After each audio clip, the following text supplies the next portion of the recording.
की जय, രാധാ പവനപുരേശൻ की जय. ഓം ശ്രീ മാത്രേ നമഃ. ഗുരുവായൂർ മഞ്ജരീസിന്റെ ഗീതാ പഠന ക്ലാസ്സിലേക്ക് എല്ലാവർക്കും സ്വാഗതം. ഹരേ കൃഷ്ണ.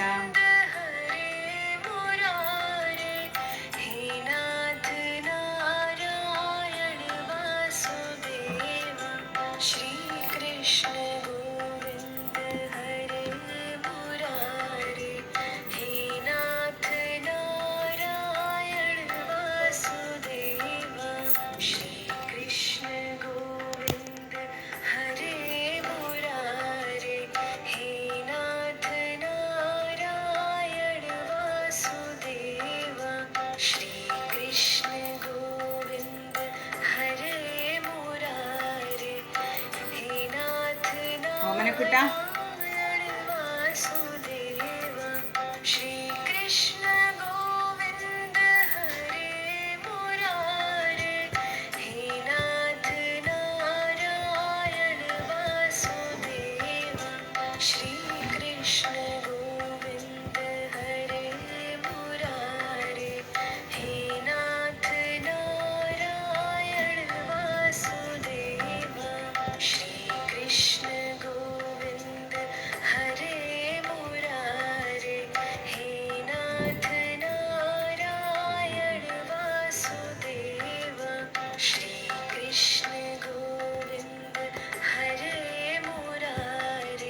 ईद मुबारक.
മാല വന്നില്ല.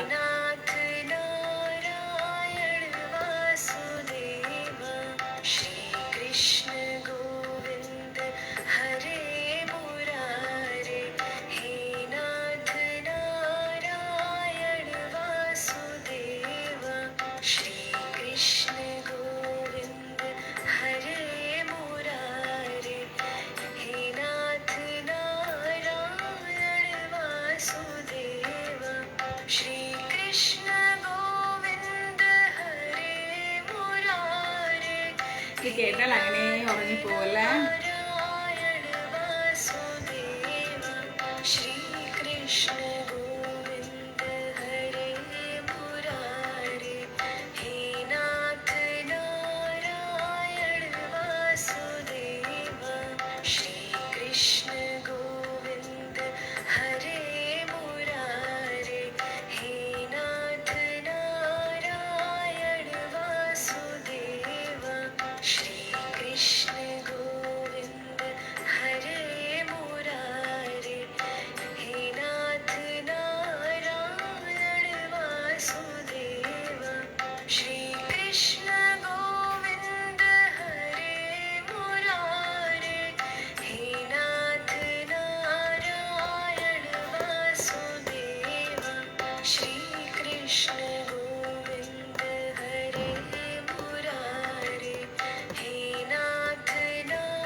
എനിക്ക് ഓർക്കാൻ വരും. സനൽ കുമാർ പ്രഭു, എത്ര നാളായി ലൈവ് ക്ലാസ്സിൽ കണ്ടിട്ട്. ശ്രീകൃഷ്ണ ഗോവിന്ദ ഹരേ മുരാരി. എത്ര പേര് വന്നു ക്ലാസ്സിൽ? കാണിക്കുന്നില്ല അക്കൗണ്ട്.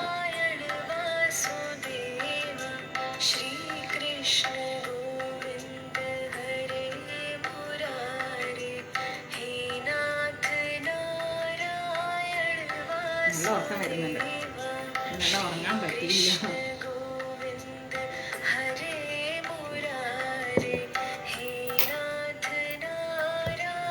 ഇന്ന് ഞാൻ വൈകിട്ട് നാമം ജപിക്കാനിരുന്നപ്പം ത്രിവേണിയമ്മ ഇങ്ങനെ മനസ്സിൽ ഓർമ്മ വന്നു. എന്താ അറിയില്ല, ഞാൻ ഓഡിയോ ഇടണമെന്ന് വിചാരിച്ചിരുന്നു.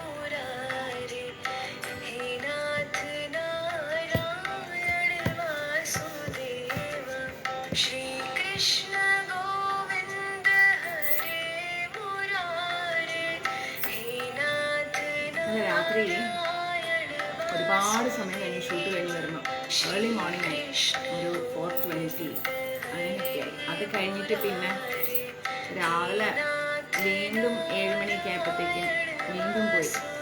ഭയങ്കര ഉറക്കം വരും. എന്നാലും ഞാൻ ഓർത്ത് ഒരു കുറച്ച് നേരം ക്ലാസ് എടുത്തിട്ട് പോകാമെന്ന്. കാരണം നാളെ അന്നദാനം ഉണ്ട്. അപ്പോൾ എന്തായാലും നാളെ ക്ലാസ് എടുക്കാൻ പറ്റൂലല്ലോ. അവാർഡ് തിളക്കത്തിലൊന്നുമില്ല.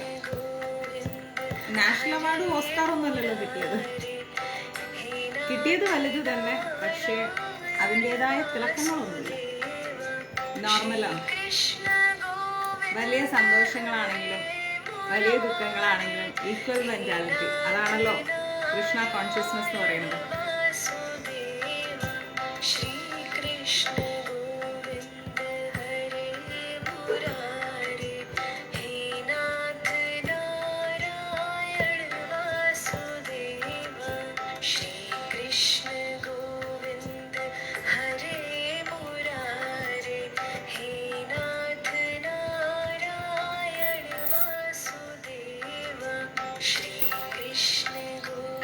എത്ര പേര് വന്നു?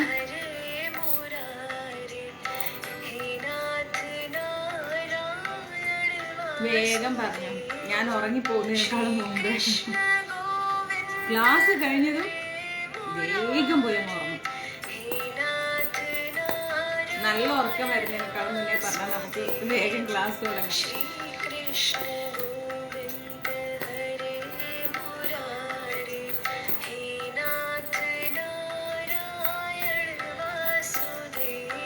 നീ ഇവിടെ കാണിക്കുന്നില്ല എത്ര പേരുണ്ടെന്നുള്ളത്.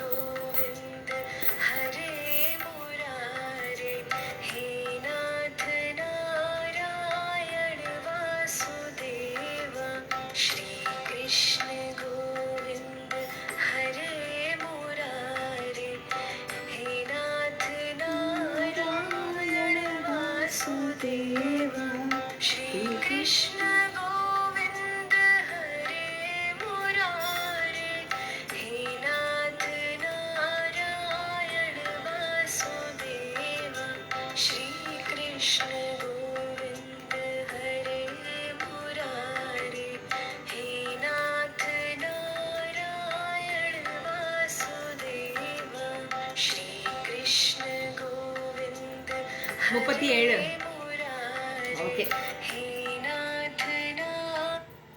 അപ്പോൾ നമുക്ക് ആ 37 പേരെ വെച്ചിട്ട് ക്ലാസ് എടുത്തിട്ട് പോവാം. ബാക്കിയുള്ളവർ വഴിയെ വഴിയെ വഴിയെ വരട്ടെ. ഒരു ക്വസ്റ്റ്യൻ ചോദിക്കാൻ പോവാം, ഒരേ ഒരു ക്വസ്റ്റ്യൻ.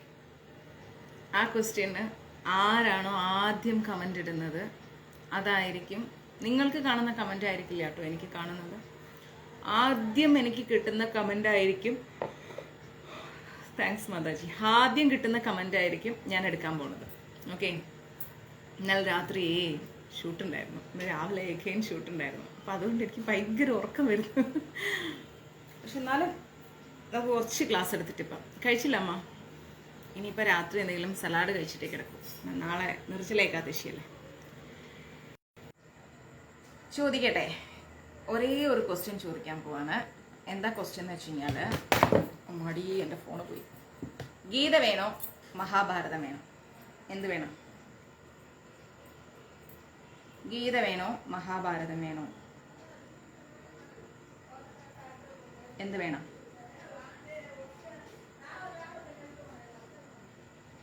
വേഗം പറയൂ. ഗീത വേണോ മഹാഭാരതം വേണോ?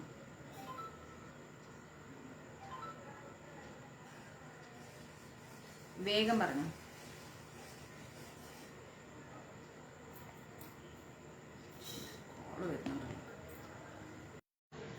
ആരാ പറഞ്ഞറിയോ?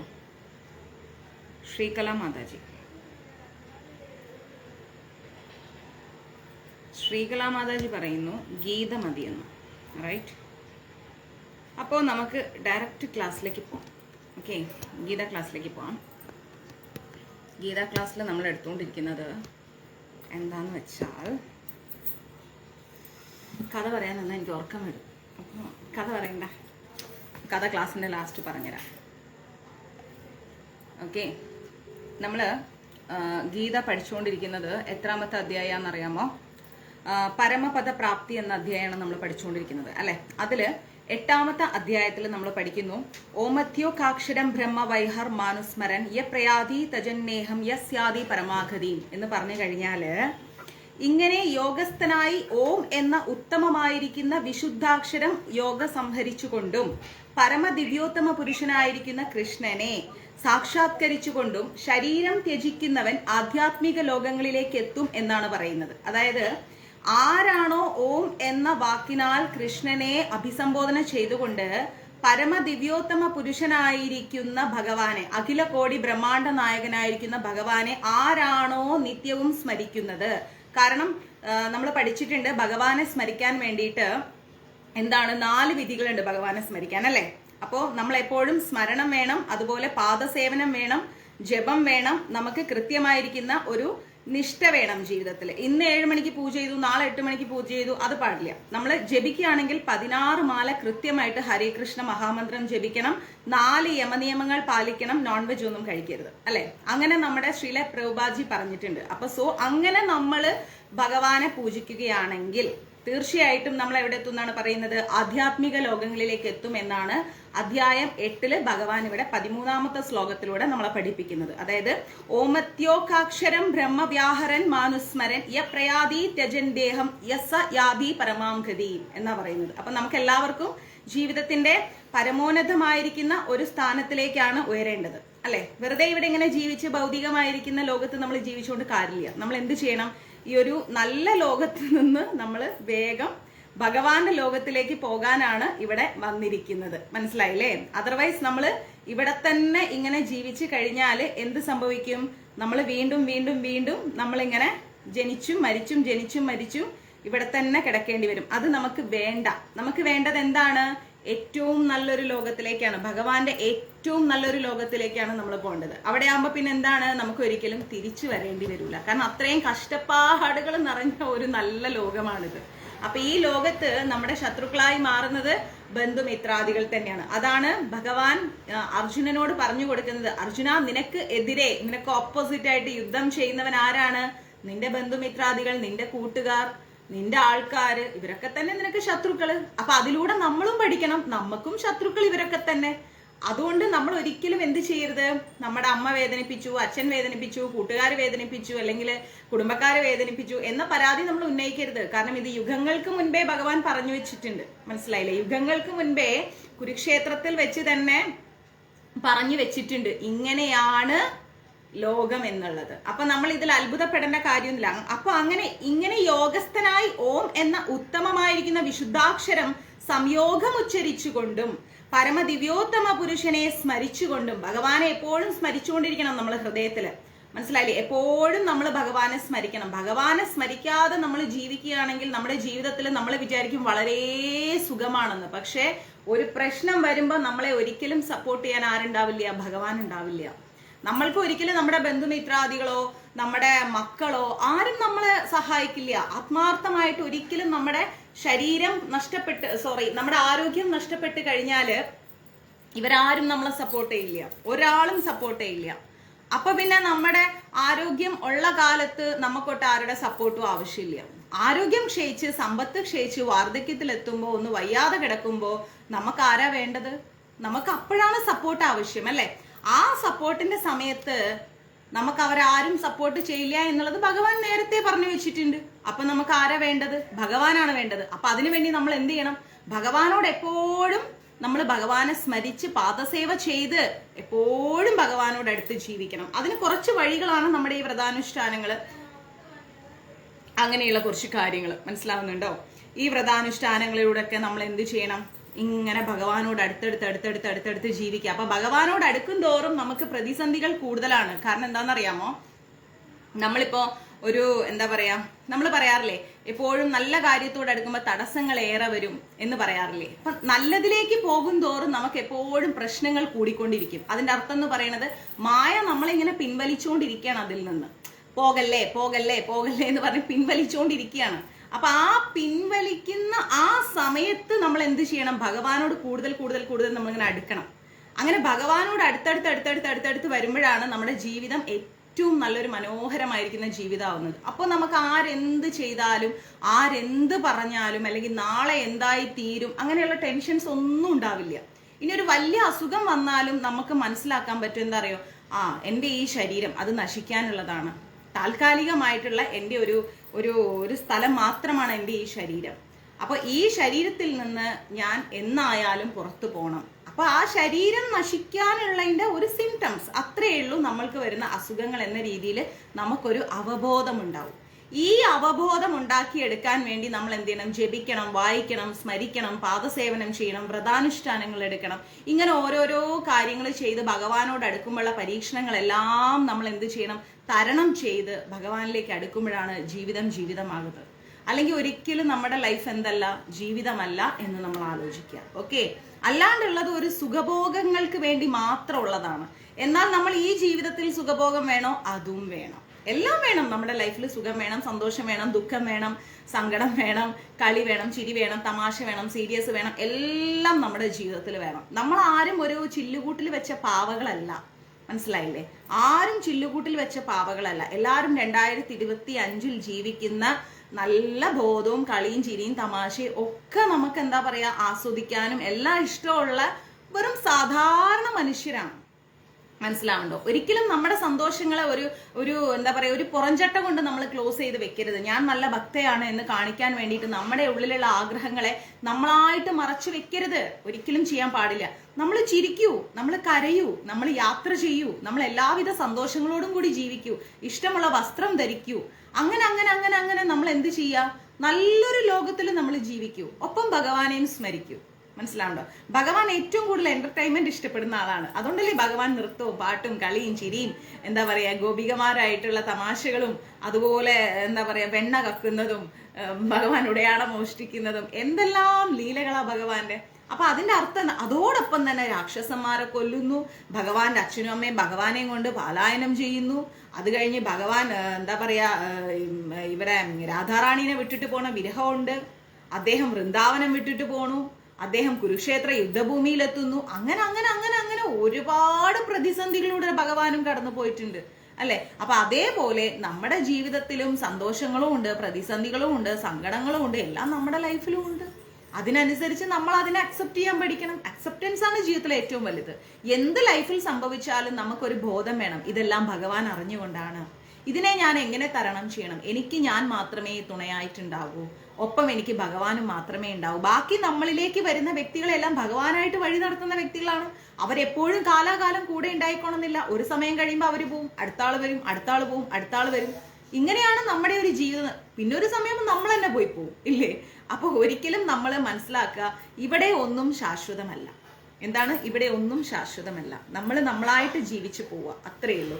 അതിനോടൊപ്പം നമ്മൾ ഭഗവാനെ അങ്ങ് ചേർത്ത് പിടിക്കുക. അപ്പോൾ ഒരിക്കലും ദുഃഖങ്ങൾ നമ്മളെ മനസ്സിനെ അലട്ടില്ല. ക്ലിയർ? ഓങ്കാരവും ബ്രഹ്മവും ഭഗവാൻ കൃഷ്ണനും വിഭിന്നങ്ങളല്ലെന്ന് ഇവിടെ മനസ്സിലാക്കണം. ഓങ്കാരവും ഭഗവാൻ കൃഷ്ണനും ഒരിക്കലും വ്യത്യാസമല്ല. കൃഷ്ണന്റെ അവ്യക്തിഗത ശബ്ദമത്രേ ഓങ്കാരം എന്ന് പറയുന്നത്. ഹരേ കൃഷ്ണ മന്ത്രത്തിൽ ഓങ്കാരം അന്തർലീനമാണ്. ഓംകാരം ഹരേ കൃഷ്ണ എന്നുള്ളത് രണ്ടും അതിലുണ്ട്. നമ്മൾക്കത് മനസ്സിലാക്കാൻ പറ്റുന്നില്ല എന്നേ ഉള്ളൂ. മനസ്സിലായില്ലേ? ഓങ്കാരം എന്ന് പറയുന്നത് അന്തർലീനമാണ്. ഹരേ കൃഷ്ണ മഹാമന്ത്രത്തിൽ ഉള്ളിലിരിക്കുന്ന ഒരു ശബ്ദത്തെയാണ് ഈ ഓങ്കാരം എന്ന് പറയുന്നത്. അപ്പൊ ആ ഓങ്കാരം എല്ലാത്തിലും ഉണ്ട്, സർവ്വതിലും ഓമുണ്ട്. ഓക്കെ, അപ്പൊ ഈ യുഗത്തിലേക്ക് നിർദ്ദേശിക്കപ്പെട്ടതാണ് ഹരേ കൃഷ്ണ മന്ത്രോച്ചാരണം. മനസ്സിലാവുന്നുണ്ടോ? ഈ യുഗത്തിലേക്ക് നിർദ്ദേശിക്കപ്പെട്ടതാണ് ഹരേ കൃഷ്ണ മന്ത്രോച്ചാരണം. കാരണം ഇത് കലിയുഗമാണ്. ഈ കലിയുഗത്തിൽ നമുക്ക് കലിയെ അടക്കി ഒതുക്കിയിട്ട് നമുക്ക് ആ കലിയെയും താണ്ടിക്കൊണ്ട് ഭഗവാനിലേക്ക് അടുക്കണം, വേണ്ടേ? അപ്പൊ കലിയുഗത്തിൽ ഭഗവാൻ ഉള്ളത് എവിടെയാണ്? നാമസങ്കീർത്തനത്തിലാണ്. അത് മനസ്സിലാക്കണം. മറ്റൊന്നിലും ഭഗവാൻ ഇല്ല, അത് ചിന്തിക്കൂ. ഭഗവാൻ സമസ്ത കാര്യങ്ങളിലും ഉണ്ട്, പക്ഷേ അതായത് എല്ലാത്തിലും ഭഗവാനുണ്ട്. പക്ഷേ ഭഗവാനെ നമ്മൾക്ക് ഭഗവാനോട് അടുക്കാനുള്ള ഒരു വഴി എന്നുള്ള നോക്കുമ്പോൾ ഉപാധി എന്ന് പറയുന്നത് എന്താണ്? ഹരേ കൃഷ്ണ മഹാമന്ത്രം മാത്രമാണ്. അതാണ് ഭഗവാനെ അടുക്കാനുള്ള ഏക വഴി ഈ പറയുന്ന കലിയുഗത്തില്.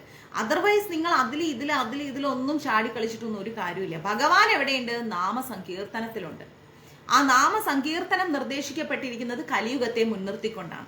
അപ്പൊ അതുകൊണ്ട് എല്ലാവരും ജപിക്കുക. ഞാൻ അത്രേ പറയും, എല്ലാവരും ജപിക്കുക. എല്ലാ നാവുകളും ഹരേ കൃഷ്ണ മഹാമന്ത്രം ജപിക്കണം. ഓരോ സെക്കൻഡും കൃഷ്ണ കൃഷ്ണ കൃഷ്ണ കൃഷ്ണ കൃഷ്ണ കൃഷ്ണ കൃഷ്ണ ഇങ്ങനെ പറഞ്ഞുകൊണ്ടേയിരിക്കണം. അറ്റ്ലീസ്റ്റ് ഭഗവാന്റെ ഏതെങ്കിലും നാമങ്ങൾ, നാരായണ നാരായണ നാരായണ, കൃഷ്ണ കൃഷ്ണ കൃഷ്ണ, അച്യുത, കേശവ, രാമ, എന്താണോ നാവിൽ വരുന്ന ഭഗവാന്റെ നാമം, മുകുന്ദ, ജനാർദ്ദന, എന്ത് നാമം വരുന്നോ, ഏത് നാമത്തിൽ വിളിച്ചാലും വാസുദേവൻ നമുക്ക് സമീപസ്ഥനാണ്. മനസ്സിലാവണ്ടോ? പിന്നെ കൃഷ്ണ, ഗുരുവായൂരപ്പ, നാരായണ എന്ന് വിളിക്കാത്ത മലയാളി നാവുകളൊന്നും തന്നെ ഇല്ല. ഇപ്പൊ അത് റഷ്യൻസും വിളിച്ചു തുടങ്ങി. അപ്പൊ അതേപോലെ വരും തലമുറയ്ക്കും നമ്മൾ പകർന്നു കൊടുക്കുക. അങ്ങനെ പകർന്നു കൊടുത്തുകൊണ്ട് നമ്മളും സ്വയം ഭഗവാനിലേക്ക് അടുക്കുക. ഇത് മാത്രമാണ് കലിയുഗത്തിൽ നമുക്ക് ഭഗവാനോട് അടുക്കാനുള്ള ഏക മാർഗം എന്ന് പറയുന്നത്. ഈ നാമത്തോടുകൂടി ഗോവിന്ദ ഗോവിന്ദ ഗോവിന്ദ ഗോവിന്ദ അങ്ങനെ ഭഗവാനെ അങ്ങ് വിളിച്ച് നമ്മൾ അങ്ങോട്ട് എന്ത് ചെയ്യുക? ഇരിക്കാൻ ഭഗവാന് സമയം കൊടുക്കരുത്. ഭഗവാൻ ഗോലോകത്ത് അങ്ങോട്ട് ഇരിക്കണ്ട, അങ്ങോട്ട് പോരെ, ഞാൻ വിളിക്കണേ കേട്ടില്ലേ എന്ന ഭാവത്തിൽ ഭഗവാനെ അങ്ങ് വിളിച്ചിങ്ങോട്ട് കൊണ്ടുവരാം. എന്നിട്ട് ഭഗവാനെ നമ്മളെ ഉള്ളിൽ അങ്ങോട്ട് വെക്കുക, കെട്ടിപ്പൂട്ടി അങ്ങോട്ട് വെച്ചേക്ക്. പൂർവ്വരമ്മ പണ്ട് കലത്തിലടച്ചതുപോലെ. മനസ്സിലാവുന്നുണ്ടോ? വില്ലമംഗലം സ്വാമിയാർ വിളിച്ചപ്പോഴും അയ്യോ എന്നെ ഇവിടെ പൂട്ടിയിട്ടിരിക്കുകയാണേ എന്ന് പറയുന്നത് പോലെ ഭഗവാൻ പറയണം, അയ്യോ ഈ ഭക്ത എന്നെ ഹൃദയത്തിൽ പൂട്ടി വെച്ചിരിക്കുകയാണേ, രാധാറാണി എനിക്ക് ഇറങ്ങാൻ പറ്റുന്നില്ല എന്ന് പറയുന്ന അവസ്ഥയിൽ ഭക്തി കൊണ്ട്, പ്രേമ ഭക്തി കൊണ്ട് ഭഗവാനെ അങ്ങ് തട്ടങ്കിലാക്കണം. അല്ലാതെ ഗോൾഡോ സിൽവറോ റൂബി ഡയമണ്ട് ഒന്നും കൊടുത്തോണ്ട് ഭഗവാൻ എന്ന് പറയും മുഖം തിരിക്കും. ഇതൊക്കെ എന്തിന്? എന്നാൽ കൃഷ്ണ എന്ന് സ്നേഹത്തോടൊരു വിളി വിളിച്ചാൽ, ആരാ എന്നെ വിളിച്ചത്, നല്ല ഭംഗിയായിട്ട് വിളിച്ചല്ലോ എൻ്റെ പേര് എന്ന് പറഞ്ഞിട്ട് ഭഗവാൻ പിറകെ ഓടും. മനസ്സിലാവുന്നത്? അതാണ് ഭഗവാന്റെ ഒരു ഏറ്റവും വലിയൊരു എന്താ പറയാ, നമുക്ക് അങ്ങോട്ട് ഭഗവാനോട് അടുക്കാനുള്ള മനസ്സിന്റെ ഒരു സന്തോഷം എന്ന് പറയുന്നത് അതാണ്. അദ്ദേഹം നമ്മിൽ നിന്നൊന്നും പ്രതീക്ഷിക്കുന്നില്ല. പ്രേമഭക്തി, ഹൃദയത്തോടെയുള്ള ഭക്തി. ആ ഭക്തിക്ക് മുമ്പിൽ ഭഗവാൻ അവനെ എന്താ പറയാ, അവന്റെ ഒന്നും ഭഗവാൻ നോക്കൂല. വല്ലാത്തൊരു ചേർത്ത് പിടിക്കലുണ്ട് ഭഗവാന്റെ. നമ്മൾ എന്താണ്, ഏതാണ്, എങ്ങനെയാണ്, ഇതൊന്നും ഭഗവാൻ നോക്കൂല. എന്നെ കൃഷ്ണ എന്ന നാമത്തിൽ വിളിച്ചോന്ന് പറഞ്ഞിട്ട് ഭഗവാൻ അങ്ങ് ചേർത്തങ്ങ് പിടിക്കും. അത് മതി നമുക്ക്, അത്രമാത്രം മതി നമുക്ക്. അപ്പൊ എല്ലാവരും എന്ത് ചെയ്യണം? നാളെ നിർജ്ജല ഏകാദശിയാണ്. അപ്പൊ എല്ലാവരും ഹരേകൃഷ്ണ മഹാമന്ത്രം തുടങ്ങുക. ഇന്ന് വരെ തുടങ്ങാത്തവരുണ്ടെങ്കിൽ നാളെ മുതൽ തുടങ്ങുക. വ്രതഭംഗം വരരുത്. അത് ഞാൻ പ്രത്യേകം പറയും. 1 2 ശരിക്കും ശ്രീല പ്രഭുപാദി പറയുന്നു 16 മാല ജപിക്കണമെന്ന്. ഓക്കെ, അപ്പൊ എങ്ങാനും നിങ്ങൾക്ക് 16 മാല അയ്യോ എനിക്ക് അത്രയും ജപിച്ചെത്തില്ല എന്നാണ്, 1 മാല 2 മാല 3 മാല അറ്റ്ലീസ്റ്റ് അത്രയെങ്കിലും നിങ്ങൾ 3 മാലയാണ് ജപിക്കുന്നതെങ്കിൽ പിന്നെ മാറരുത്. ആ 3 തന്നെ ജപിക്കണം. കൂട്ടാം, കുറയ്ക്കരുത്. കുറച്ച് കഴിഞ്ഞാൽ വ്രതഭംഗമായി. ഇന്നലെ 3 ജപിച്ചു, ഇന്ന് 2 ജപിച്ചു എന്ന് പറഞ്ഞാൽ വ്രതഭംഗമായി. അപ്പൊ എന്ത് ചെയ്യണം? ഇന്നലെ 3 ജപിച്ചു, ഇന്നും 3 തന്നെ ജപിക്കും. നാളെ ഞാനത് 4 ആക്കും, 4 എന്നുള്ളത് 5 ആക്കും. അങ്ങനെ കൂട്ടി കൂട്ടി കൂട്ടി കൂട്ടി കൂട്ടി കൊണ്ടുപോവുക. മനസ്സിലായില്ലേ? അങ്ങനെ നമ്മൾ എന്ത് ചെയ്യുക? ഭഗവാനോട് ഇങ്ങനെ ഇങ്ങനെ ഇങ്ങനെ ഇങ്ങനെ ഇങ്ങനെ ഇങ്ങനെ ഇങ്ങനെ ഇങ്ങനെ അടുത്തടുത്ത് വരിക. ഇല്ല, ഇതെല്ലാം രാധാറാണിക്കൊക്കെ ഇടുന്ന വളകളും പിന്നെ ഷൂട്ടിന് വേണ്ടി വാങ്ങുന്നതൊക്കെയാണ്. കണ്ടിന്യൂറ്റി വരുമല്ലോ, അപ്പം ഞാൻ എന്തോ ചെയ്യും?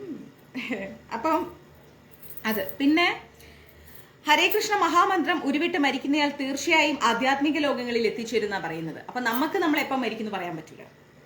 അടുത്ത സെക്കൻഡ് മരിക്കോ, ഇപ്പം മരിക്കോ, നാളെ മരിക്കോ, ഒന്നും നമുക്ക് പറയാൻ പറ്റില്ല. അടുത്ത വർഷം മരിക്കോ, ഒന്നും പറയാൻ പറ്റില്ല. അപ്പൊ എന്ത് ചെയ്യുക? എപ്പോഴും ഹരേ കൃഷ്ണ മഹാമന്ത്രം ജപിക്കാം. മാല എത്തിയിട്ടില്ല മാതാജി, എപ്പോഴും ഹരേ കൃഷ്ണ മഹാമന്ത്രം ജപിക്കുക. കാരണം എന്താ? നമ്മുടെ സന്തത സഹചാരിയായിട്ട് നമ്മുടെ മരണം കൂടെയുണ്ട്. അവൻ എപ്പോഴാണോ നമ്മളെ വിളിക്കുന്നത് ആ സമയം നമ്മൾ എന്ത് ചെയ്യണം? ഭഗവാനോട് ഏറ്റവും കൂടുതലായിട്ട് അങ്ങോട്ട് അടുക്കണം. 1 മിനിറ്റ് ബിന്ദമ്മേ,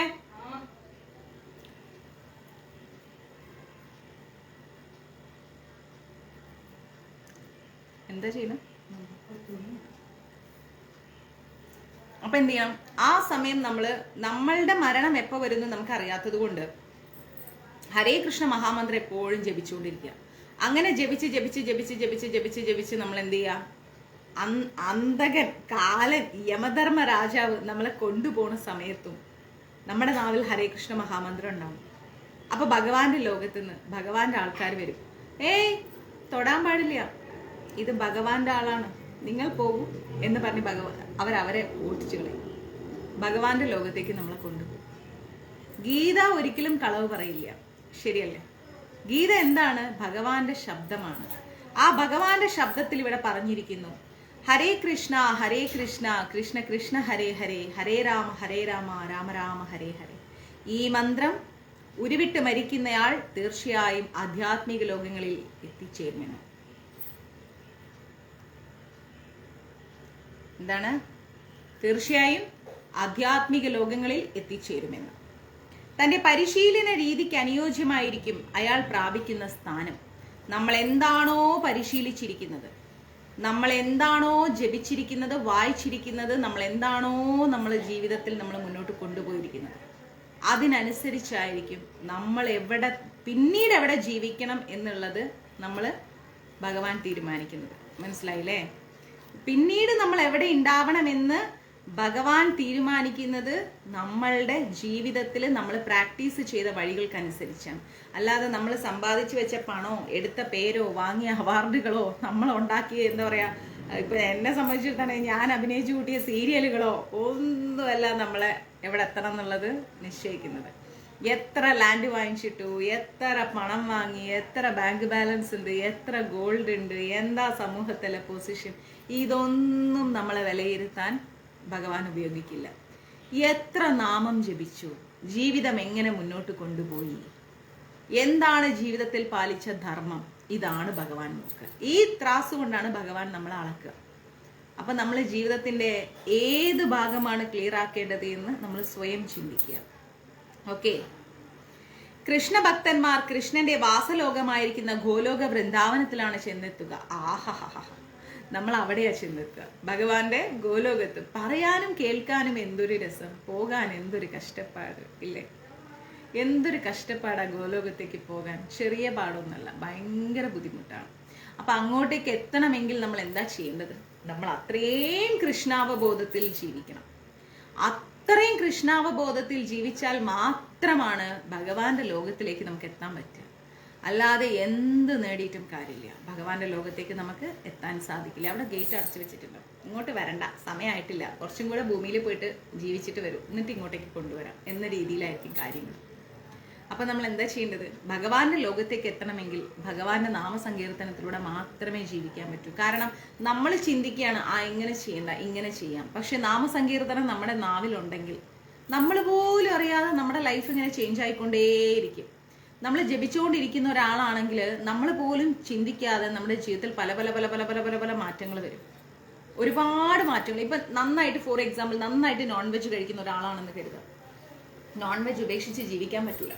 അയ്യോ, ഒരു ഓംലേറ്റ് എങ്കിലും ഇല്ലാതെ എങ്ങനെയാ കഴിക്കുന്നത്, ചോറ് ഇറങ്ങൂല എന്ന് ചിന്തിക്കുന്ന ഒരാളത് ഹരേ കൃഷ്ണ മഹാമന്ത്രം ജപിക്കുന്നുണ്ടെങ്കിൽ ഓംലേറ്റ് ഒന്നും വേണ്ടപ്പ എന്ന മനോഭാവത്തിലേക്ക് വരും. മനസ്സിലാവുന്നുണ്ടോ?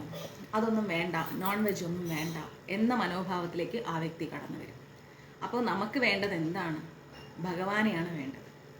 നമ്മുടെ ജീവിതത്തിലുള്ള എല്ലാ ദുശീലങ്ങളും ഹരേ കൃഷ്ണ മഹാമന്ത്രത്തിലൂടെ മാറും. നന്നായി മദ്യപിക്കുന്ന ഒരാൾ എപ്പോഴാണോ ആ നാവിൽ ഹരേ കൃഷ്ണ മഹാമന്ത്രം തത്തിക്കളിക്കുന്നത്, ആ സമയം മുതൽ ആ വ്യക്തിക്ക് തോന്നിത്തുടങ്ങും, എന്താണെന്നറിയോ, ഇതൊന്നും വേണ്ട, ഇങ്ങനെയൊന്നും ജീവിച്ചിട്ട് കാര്യമില്ല, ഇതൊന്നുമല്ല ശരി എന്ന ഒരു ബോധം അയാളിൽ വരും.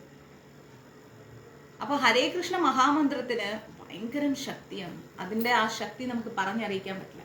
അപ്പൊ ആ ശക്തി കൊണ്ട് നമ്മുടെ ജീവിതത്തിൽ നമുക്ക് എന്തെല്ലാം കാര്യങ്ങൾ മാറ്റണം എന്നുണ്ടോ അതെല്ലാം മാറ്റിക്കിട്ടും. ഓട്ടോമാറ്റിക്കലി മാറ്റിക്കിട്ടും. അതാണ് അതിന്റെ ശക്തി. നമ്മളായിട്ട് മാറ്റണ്ട, തനിയെ മാറിക്കോളും. ക്ലിയർ? ആധ്യാത്മിക അന്തരീക്ഷത്തിൽ സഗുണോപാസകർക്ക് വൈകുണ്ഠ ഗ്രഹങ്ങൾ എന്നറിയപ്പെടുന്ന എണ്ണമറ്റ ലോകങ്ങളുണ്ട്. അവ്യക്തഗതവാദികളുടെ വാസസ്ഥലം ബ്രഹ്മജ്യോതിസ് അത്രേ. ബ്രഹ്മജ്യോതിസിൽ പോയിട്ട് ഇങ്ങനെ തൂങ്ങിക്കിടക്കും. അതിന്റെ മേലോട്ടാണ് വൈകുണ്ഠം ഗോലോകമൊക്കെ. അവിടേക്കൊന്നും നമ്മൾ എത്തൂല. അവ്യക്തിഗതവാദികൾക്ക് ഒന്നും വ്യക്തമായി തോന്നാത്ത, അതുണ്ടോ ഇതുണ്ടോ അങ്ങനാണോ ഇങ്ങനാണോ എന്ന് പറഞ്ഞുകൊണ്ട് ഇങ്ങനെ നമ്മൾ പറയില്ലേ, രണ്ട് തോണിയിലും കാലിട്ട് നിൽക്കാന്നൊക്കെ പറഞ്ഞില്ലേ, അങ്ങനെ നിൽക്കുന്ന വ്യക്തികൾക്ക് ബ്രഹ്മജ്യോതിസിൽ പോയി ഇങ്ങനെ കുടുങ്ങിക്കിടക്കാം. ഇതിന്റെ അപ്പുറത്തേക്ക് കൃഷ്ണനെ അറിയാൻ ആഗ്രഹിക്കുന്നവർക്ക്, കൃഷ്ണനെ അറിയുന്നവർക്കാണെങ്കിലോ അതും കടന്ന് ഭഗവാന്റെ ലോകത്തേക്ക് പോവാം. വൈകുണ്ഠമാവട്ടെ, ഗോലോകമാവട്ടെ, എവിടെ വേണമെങ്കിലും പോവാം. ഒന്ന് ആലോചിച്ച് നോക്കൂ, സാക്ഷാൽ ഗുരുവായൂരപ്പനെ നേരിട്ട് കാണാൻ ഒരു അവസരം ആരാ ചാൻസ് ഇല്ലാതാക്കുക?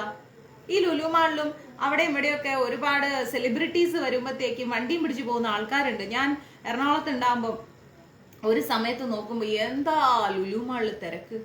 ഈ വന്നിരിക്കുന്നവരാരും എറണാകുളത്തുകാരല്ല എന്നുള്ളതാണ് അതിന്റെ ഏറ്റവും വലിയ. കുറച്ച് ആൾക്കാരുണ്ടാവും, പക്ഷെ ഒരു 3/4 ഭാഗം നോക്കുകയാണെങ്കിൽ ബസ്സൊക്കെ പിടിച്ചിട്ടാ വരുന്നത്. കാസർഗോഡ്ന്ന്, കന്യാകുമാരിന്ന്, കോഴിക്കോടുന്ന് ഒക്കെ ആൾക്കാർ വരിക ബസ് പിടിച്ചിട്ട് ലുലുമാള് കാണാൻ. ചിന്തിച്ചു നോക്കിക്ക്, ഇങ്ങനെ വരുന്ന ആൾക്കാര്. അപ്പോ ആ ആൾക്കാരായിരിക്കുന്ന നമ്മളെല്ലാവരുടെയും മുമ്പിൽ ഗുരുവായൂരപ്പനെ കാണാൻ ഒരു അവസരം എന്ന് പറഞ്ഞു കഴിഞ്ഞാൽ എന്തായിരിക്കും അവസ്ഥ? അപ്പൊ ആ അവസരം നമ്മുടെ മുന്നിൽ ഇപ്പൊ ഉണ്ട്, മനസ്സിലായില്ലേ? നമ്മുടെ മുമ്പിൽ ഇപ്പൊ ആ അവസരം ഉണ്ട്, ഭഗവാനെ കാണാനുള്ള ഒരു അവസരം ഉണ്ട്. അടുത്ത മാസം 15-ാം തീയതി മോഹൻലാൽ നിങ്ങളുടെ വീട്ടിൽ വരുന്നു എന്ന് അറിയുമ്പം എന്തായിരിക്കും നിങ്ങളുടെ ഒരു റിയാക്ഷൻ? അയ്യോ, ലാലേട്ടൻ നമ്മുടെ വീട്ടിൽ വരേ, അല്ലെങ്കിൽ നിങ്ങൾക്ക് ഇന്ന സ്ഥലത്ത് വെച്ച് ലാലേട്ടനെ കാണാം, അല്ലെങ്കിൽ ഇന്ന ആളെ കാണാം എന്ന് പറയുമ്പോൾ ശരിക്കും അവരെ കാണാൻ പറ്റുമോ, ഫ്രീ ആയിട്ട് കാണാൻ പറ്റുമോ എന്നൊരു എക്സൈറ്റ്മെന്റ് ഉണ്ടാവും നമ്മുടെ ഉള്ളില്, ഇല്ലേ? അതിനുവേണ്ടി നമ്മൾ എന്തെല്ലാം ചെയ്യാൻ പറ്റും അതൊക്കെ ചെയ്യും, ശരിയല്ലേ? അപ്പൊ അത് മാറ്റി നിർത്തിയിട്ട് നിങ്ങളുടെ ഈ ജീവിതം കൊണ്ട് നിങ്ങൾക്ക് സാക്ഷാൽ ഗുരുവായൂരപ്പനെ നേരിട്ട് കാണാൻ ഒരു അവസരമുണ്ട് എന്ന് ഗീതയിലൂടെ പറയുന്നു. അതിന് നമ്മൾ എന്തെല്ലാം ഒരുക്കങ്ങളാണ് ചെയ്യേണ്ടത്? അതാണ് നമ്മൾ ചിന്തിക്കേണ്ടത്, മനസ്സിലായില്ലേ? അതിന് എന്തെല്ലാം ഒരുക്കങ്ങൾ ചെയ്യണം? ലാലേട്ടനെ കാണാൻ പോകാൻ നമ്മൾ എന്തെല്ലാം ഒരുക്കങ്ങളാണോ ചെയ്യാൻ ഉദ്ദേശിക്കുന്നത്, അപ്പോൾ അത്ര പോലും ഇല്ല ഗുരുവായൂരപ്പനെ കാണാൻ പോകാൻ. കാരണം എന്താ, ഗുരുവായൂരപ്പൻ നമ്മളിട്ട ഡ്രസ്സോ നമ്മൾ വന്ന കാറോ ഒന്നും നോക്കൂല. നമ്മൾ എത്രത്തോളം ജപിച്ചിട്ടാണ് ഇങ്ങോട്ട് കയറി വന്നതെന്ന് ഭഗവാൻ നോക്കൂ. അപ്പോ നമ്മളിപ്പോ ഗുരുവായൂരപ്പനെ കാണാൻ പോകാനുള്ള ഒരു തയ്യാറെടുപ്പിലാണ്. യഥാർത്ഥ കൃഷ്ണനെ ഇങ്ങനെ ഓടക്കുഴലൊക്കെ പിടിച്ച് എന്താ പറയാ, മഞ്ഞപ്പട്ടും പീതാംബരവും വനമാലയും എല്ലാം ചാർത്തി ഒരുങ്ങി ഭംഗിയായിട്ട് മയിൽപ്പീലിയൊക്കെ തലയിൽ ചൂടിക്കൊണ്ട് അങ്ങനെ അങ്ങ് പൊട്ടിച്ചിരിക്കുന്ന, നമ്മളെ അങ്ങ് മയക്കി എടുക്കുന്ന ഗുരുവായൂരപ്പനെ കാണാൻ, സാക്ഷാൽ കള്ളക്കണ്ണനെ കാണാൻ വേണ്ടിയുള്ള യാത്രയാണ് നമ്മുടെ ജീവിതം. ഇതാണ് നമ്മുടെ തയ്യാറെടുപ്പ്. അതിന് നമ്മൾ എന്തൊക്കെ ഇനി ചെയ്യേണ്ടത്? ഓൾറെഡി കുറെ സമയം നമ്മൾ കളഞ്ഞു, ഇല്ലേ? നമ്മൾ ഭഗവാനെ കാണാനുള്ള കുറേ വർഷങ്ങൾ നമ്മുടെ ജീവിതത്തിൽ നിന്ന് നമ്മൾ കൊണ്ടുപോയി വേസ്റ്റ് ബാസ്ക്കറ്റിലിട്ടു, ഒന്നും അറിയാതെ എങ്ങനെയോ എന്താ പറയാ, നമ്മൾ അങ്ങോട്ടേക്ക് ജീവിതം കളഞ്ഞു. ഇനി ഭഗവാനെ കാണാൻ പോകാൻ കുറച്ച് സമയം കൂടി നമുക്കുണ്ട്, ഇല്ലേ? അപ്പോ ആ കുറച്ച് സമയം നമ്മൾ ഇനി എന്ത് ചെയ്യാം, അത്രേ ആലോചിച്ചാൽ മതി.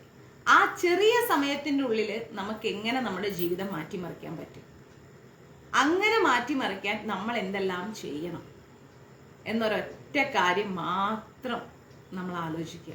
അതിന് വളരെ സിമ്പിളാണ്. ജപിക്കുക, വായിക്കുക, സത്സംഗം കേൾക്കുക, ഏകാദശി പോലെയുള്ള വ്രതങ്ങൾ എടുക്കുക. ഈ ഒരു അറേഞ്ച്മെന്റ്സ് ജീവിതത്തിൽ ഉണ്ടാക്കിയെടുക്കുക. ഇത്രയും ഒരുക്കം മതി ജീവിതത്തിൽ. ഈ ഒരുക്കത്തിലൂടെ നമുക്ക് ഭഗവാനെ കാണാനുള്ള ഒരു സുവർണ അവസരം ലഭിക്കുകയാണ്. നമ്മൾ ഒഴിവാക്കൂ? ഒരിക്കലുമില്ല. ഒന്ന് ഗുരുവായൂർ അമ്പലത്തിൽ കയറിയാലേ ഭയങ്കര ക്യൂ ആണെന്ന് കരുതാം. ഒരാൾ വന്ന് ചോദിക്കുന്നു, തൊഴുതില്ലേ? ഇല്ല, ഭയങ്കര തിരക്ക്. വരൂ, ഞാൻ കൊണ്ടേ കയറ്റി കാണിച്ചു തരാം. നമ്മുടെ ഉള്ളിൽ ഉണ്ടാവുന്ന സന്തോഷം ആലോചിച്ച് നോക്കിക്കേ.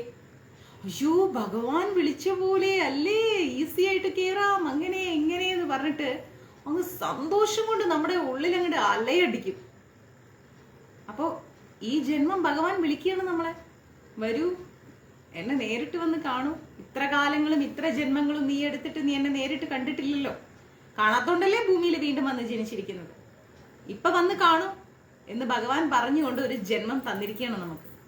ഈ ജന്മത്തെ നമ്മൾ എങ്ങനെ വിനിയോഗിക്കുന്നു, ഭഗവാനെ കാണാൻ പോകാൻ എന്തെല്ലാം തയ്യാറെടുപ്പുകൾ എടുക്കുന്നു, അതാണ് നമ്മൾ ആലോചിക്കേണ്ടത്.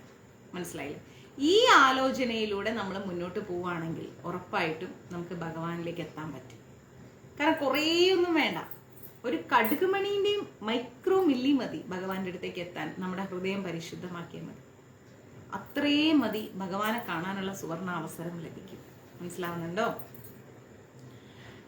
ഇനി നമുക്ക് 14ാമത്തെ ശ്ലോകത്തിലേക്ക് പോകാം. 14ാമത്തെ ശ്ലോകം, അനന്യാ ചേതാ സതതം യോ മാം സ്മരതി നിത്യശ തസ്യാഹം സുലഭ പാർത്ഥ നിത്യയുക്തസ്യ യോഗിന എന്ന് വെച്ച് കഴിഞ്ഞാൽ, അലയോ പാർത്ഥ, നിരന്തരമായിരിക്കുന്ന ഭക്തിയുത സേവനം മൂലം സ്ഥിരചിത്തതയോടെ എന്നെ എപ്പോഴും സ്മരിക്കുന്ന യോഗനിഷ്ഠന് ഞാൻ സുപ്രാഭ്യനാണ്.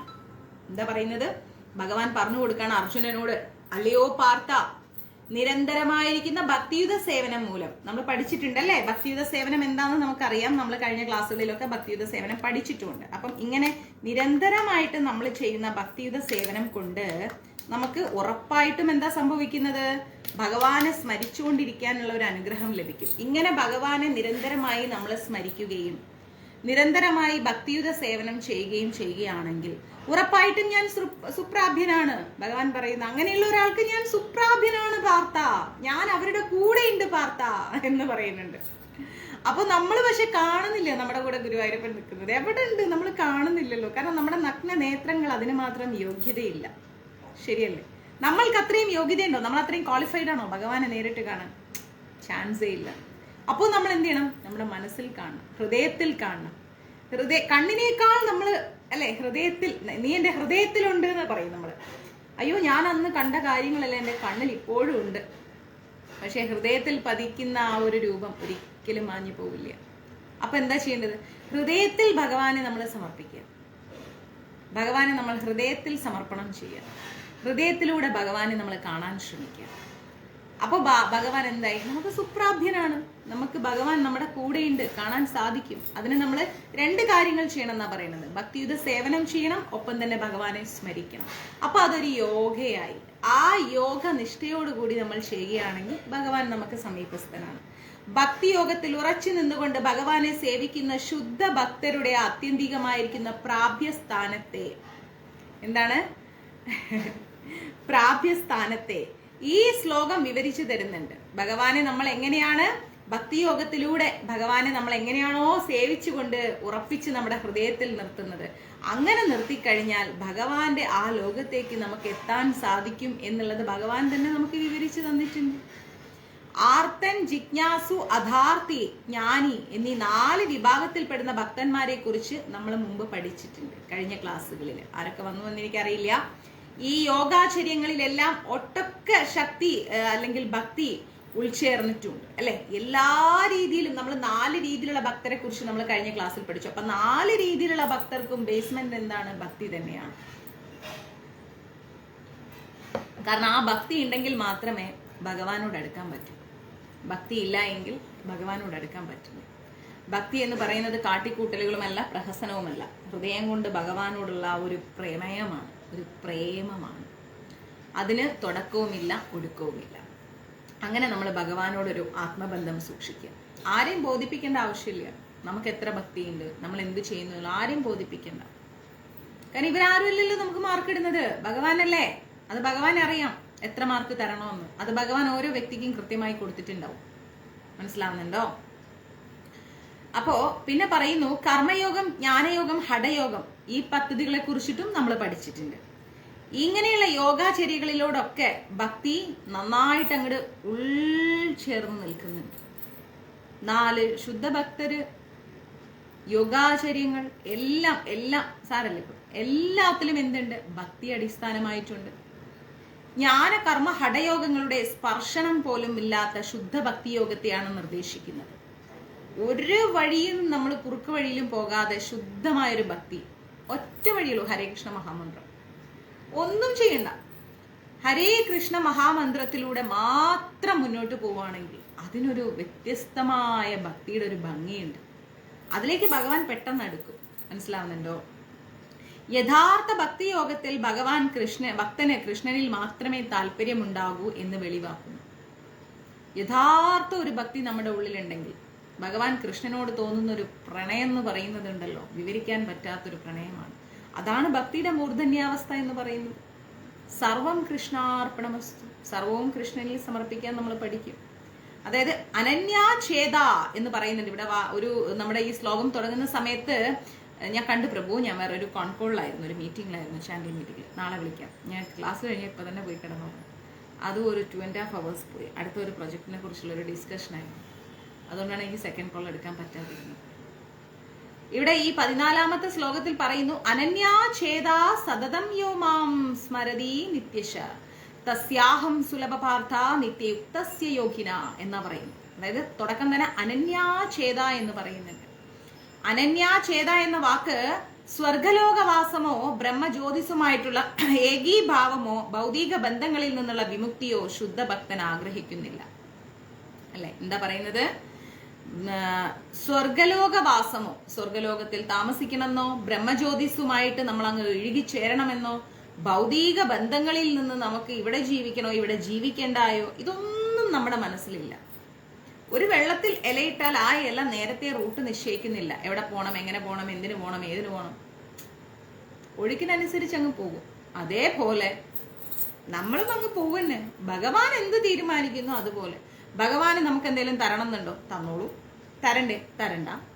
ആവശ്യമുണ്ടോ? ഉണ്ട്. ആവശ്യമില്ലേ? ഇല്ല.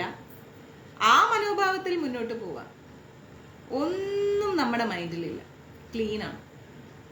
അങ്ങനെ മുന്നോട്ട് പോകും അല്ലെ. അദ്ദേഹം തരണമെങ്കിൽ തരട്ടെ, തരണമെങ്കിൽ തരണ്ട, അത് അദ്ദേഹത്തിന്റെ ഇഷ്ടമില്ല. അദ്ദേഹത്തിന്റെ സാധനങ്ങൾ അദ്ദേഹം തരണമെന്ന് അദ്ദേഹം തീരുമാനിക്കട്ടെ. നമുക്ക് എന്ത് ചെയ്യാൻ പറ്റൂ? ഒന്നും ചെയ്യാൻ പറ്റില്ല. എന്തെങ്കിലും ചെയ്യാൻ പറ്റൂ? അപ്പൊ അതുകൊണ്ട് ഒരു ശുദ്ധനായിരിക്കുന്ന ഭക്തന് ആഗ്രഹങ്ങളോ ആവശ്യങ്ങളോ ഒന്നും തന്നെ ഇല്ല. അങ്ങനെ ജീവിച്ചു പോകും. ഒരു ഓളത്തിൽ അങ്ങനെ പോകും. കുറച്ചു കാലം ഇവിടെ ജീവിക്കും. അത് കഴിഞ്ഞാൽ മരിച്ചു പോകും. മാക്സിമം കഴിഞ്ഞാൽ ഒരു തലമുറ ഓർക്കും, പകുതി കാലം. പിന്നെ ആ തലമുറയെ നമ്മളെ മറക്കും. ഒരു 6 വർഷം വരെയൊക്കെ നമ്മൾ ഓർക്കും. 7ാമത്തെ വർഷം മരിച്ചൂലേ, ഇന്നല്ലേ, തീർന്നു. ഇത്രയേ ഉള്ളൂ. അപ്പൊ മറവിക്കും ഓർമ്മയ്ക്കും ഇടയിലുള്ള കുഞ്ഞു ലൈഫ്, ഒരു ചെറിയ ജീവിതം അല്ലെ.